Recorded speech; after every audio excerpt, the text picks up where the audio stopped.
Gaano man kadilim ang iyong nakaraan, sa piling ng Diyos, ikaw ay magliliwanag.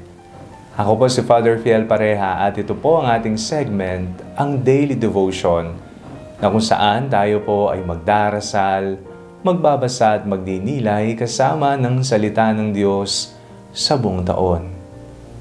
Manalangin tayo. Sa ngalan ng Ama, ng Anak at ng Espiritu Santo. Amen.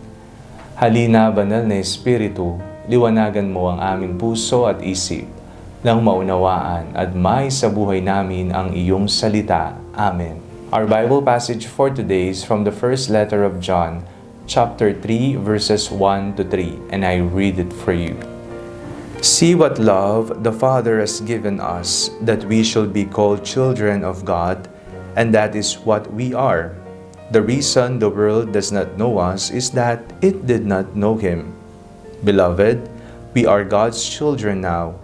What we will be has not yet been revealed.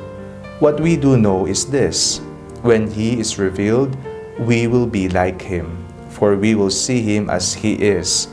And all who have this hope in Him purify themselves just as He is pure.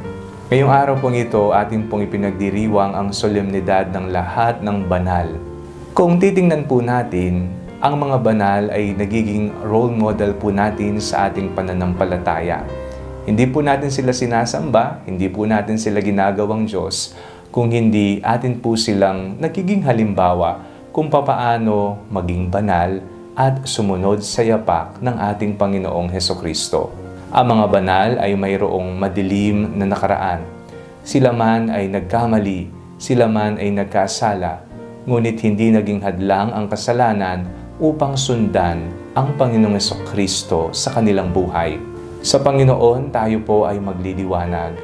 Anumang kadiliman, anumang kapangit ang ating nakaraan, panigurado, ililigtas tayo ng Panginoon. Basta ibigay po natin ang ating sarili. Huwag po tayong panghinaan ng loob dahil lamang sa ating nakalipas na buhay. Kung ito man ay hindi maganda, ito man ay madilim, huwag kang mangamba. Tutulungan ka ng Panginoon sa daan ng kabanalan. Ibigay mo ang iyong sarili sa Kanya.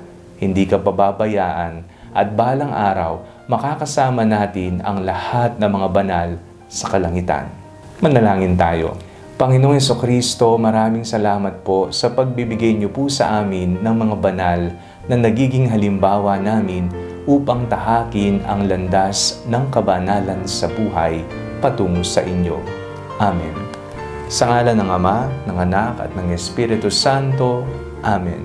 Huwag po ninyong kalimutang i-like ang video ito, mag-comment po kayo and share it with your family and friends. Ang Panalangin Bago Matulog ay may sariling Facebook page na po. Huwag niyo pong kakalimutang mag-like at mag-follow dito, and do not forget to subscribe to our YouTube channel. I-click niyo lamang po ang link na nasa description ng video ito, o kaya naman po just search Father Fiel Pareha. God bless you po.